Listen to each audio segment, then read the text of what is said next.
যে আমরা আমাদের সাথীদের সাথে বিদ্যমান অবস্থা নিয়ে মত বিনিময় করে চলেছি আর কি।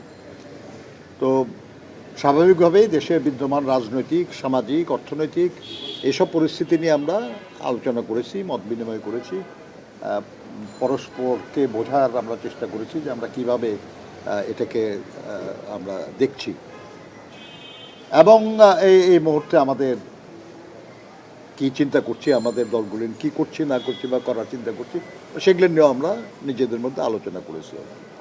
আমরা দেশে বিদ্যমান যে পরিস্থিতি, যেখানে দ্রব্যমূল্য, আইন শৃঙ্খলা পরিস্থিতি, এই যে গতকাল আপনার সচিবালয়ে যে অগ্নিকাণ্ডটা ঘটেছে, বিভিন্ন বিষয়গুলো নিয়ে আলোচনার মধ্যে আসছে, আমরা আলোচনা করেছি।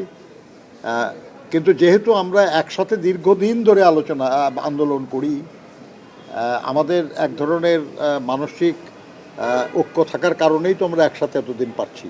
কাজে যে আলোচনায় আমরা করেছি, সেসব আলোচনায় আমরা মোটামুটি সব কিছুতেই একমত আছি আর কি।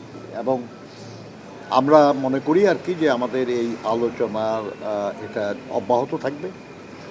যখনই দরকার হবে আমরা আবার একসাথে বসবো। বিএনপি যদি মনে করে তাহলে বিএনপি আহ্বান জানাবেন, তারা আসবেন, আমরা বসবো। আর ওনারা যদি দরকার মনে করেন, ওনারা আহ্বান জানাবেন, আমরা যাব, তাদের সঙ্গে বসবো। এটা আমাদের চলতে থাকবে আর কি। জেনারেলি যেটা, সেটা হলো যে আমরা মনে করি যে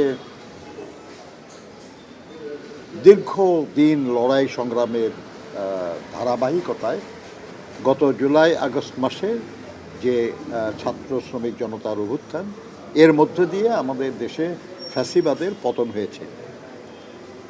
জনগণ একটা দুঃসময়ের একটা কাল এটা অতিক্রম করতে পেরেছে।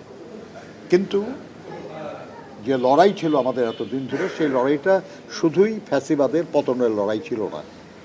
লড়াইটা ছিল আমাদের দেশের মানুষের গণতন্ত্র, গণতান্ত্রিক অধিকার পুনরুদ্ধারের, যাতে করে তাদের যে মূল আকাঙ্ক্ষা, তাদের সাম্য, সামাজিক ন্যায় বিচার, মানবিক মর্যাদা, এইসব যাতে অর্জিত হয়, যাতে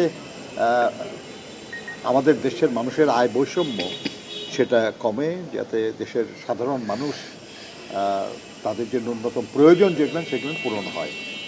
তো সেই জন্য দরকার আমাদের জনগণের প্রতিনিধিত্বশীল একটি নির্বাচিত সরকার।